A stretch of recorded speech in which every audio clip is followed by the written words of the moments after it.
اس کے بعد بھی ابھی تک بھی میرے خیال میں وہ بہت سارے معاملات میں انوالو ہیں. ٹھیک ہے. دیکھو یہ کیس کا جو آغاز ہوا ہے وہ پیپلز پارٹی کے دور میں ہوا ہے, اس کے بعد سزا ہوئی. یہ مسلم لیگ نون کے دور میں بھی یہ سلسلہ چلتا رہا ہے, ابھی تک یہ اس کا انصاف نہیں ملا ہے. تو یہ دونوں ادوار میں جو ہے ان کو جو ہے ان کے ساتھ سختی کی گئی اور ان کو جو ہے ان کے خلاف کارروائی ہوئی بڑی سخت ترین. صحیح.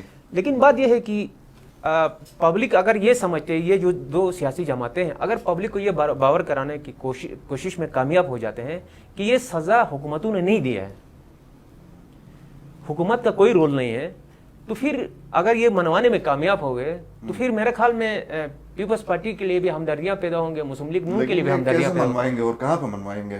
نہیں, پبلک کے پاس جا رہے ہیں نا, وہ اوپن کیا بتائیں گے کہ یہ ہم نے نہیں دیا. لیکن چلیں جو بھی ہے مجھے یہ بتائیں کہ کیا اس سے کسی پارٹی کو فائدہ ہوگا؟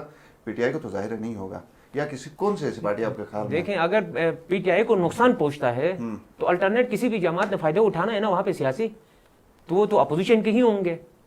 تو اپوزیشن اس وقت جو ہے کھل کے وہاں پہ اپوزیشن وہاں پہ کھل کے اس وقت ان کے ساتھ وہاں پہ کھڑے ہیں, وہ اپوزیشن جماعتیں تو ان کے ساتھ کھڑے ہوئے تو ہمدردی تو ظاہر ہے ان کو ہی جائے, ان کو ہی ملے گی.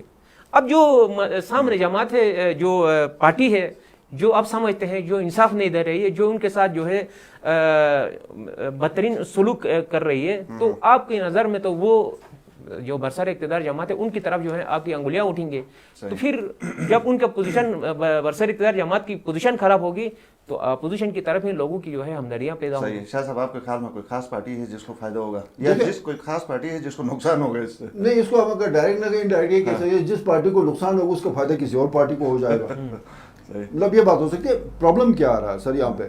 پرابلم جو امتیاز بات کر رہا ہے نا, پیپلز پارٹی کے دور میں سزائیں ہو گئی تھی, پھر بیچ میں باہر آ گئے تھے, پھر نون لیگ کے دور میں جب 16 اگست یا 13 اگست 2016 کو دوبارہ جب ان کو اپلیٹ کورٹ سے سزا ہو گئی, جہاں سے جس فورم سے سزا ہو گئی, تو اس وقت تو نون لیگ کا دور تھا نا. پھر حفیظ ڈٹ جاتے اس پہ, کوئی کارروائی کرتے, ایڈوکیٹ جنرل اس کا تھا, اس میں جا کے بیٹھتے, سیریس لیتے. تو قصوروار پیپلز پارٹی بھی ہے, قصوروار پی ایم ایل این بھی ہے, اور اب سب کچھ ذمہ داری پھر پی ٹی آئی پہ عائد ہوتی ہے. جو بات یہ کر رہے ہیں کہ ججز کو کا کوئی ایشو تھا تو وہ تو گورنر نہیں کرنا نا, اس میں ججز کے معاملہ کے گورنر ہے, گورنر 2.5 سال سے پی ٹی آئی کا بیٹھا ہوا ہے. سو یہاں پہ نا وہ مکس اپ ہے, لیکن سر پی ٹی آئی اس میں متاثر. مجھے حیرت اس بات پہ ہو گئی کہ جو گورنر گلگت بلتستان رہے اپنے میر غضنفر صاحب, ٹھیک, وہ بھی چاہتا تو کوئی اچھا رول پلے کر سکتا تھا, لیکن اس کے باوجود بھی اس کو جتایا جاتا ہے وہاں پہ, پھر بھی ان کی سپورٹ جاری ہے. تو انویسٹیگیشن ونگ والا کردار تھا. صحیح. ویسے اس کے اوپر بھی تفصیل سے بات ہونی چاہیے کہ غضنفر نے خود بھی یہ کہا تھا کہ یہ جو لوگ میرے پیچھے میرے خلاف باتیں کرتے ہیں, سامنے آتے ہیں تو ووٹ مجھے ہی دیتے ہیں, ان کی یہ بات تھی. ویسے اور شاہ صاحب اس کے اوپر پھر کسی ٹائم ضرور ڈیٹیل میں بات کریں گے کہ میر غضنفر ہی کو کیوں ووٹ پڑتا ہے, یہ اس کی کیا بڑی وجوہات ہیں. تو آج میرے خیال میں پروگرام کا وقت ختم ہوا چاہتا ہے. ناظرین, پروگرام آپ نے سنا, اپنے فیڈ بیک سے ضرور نوازیے. اجازت دیں, اللہ حافظ.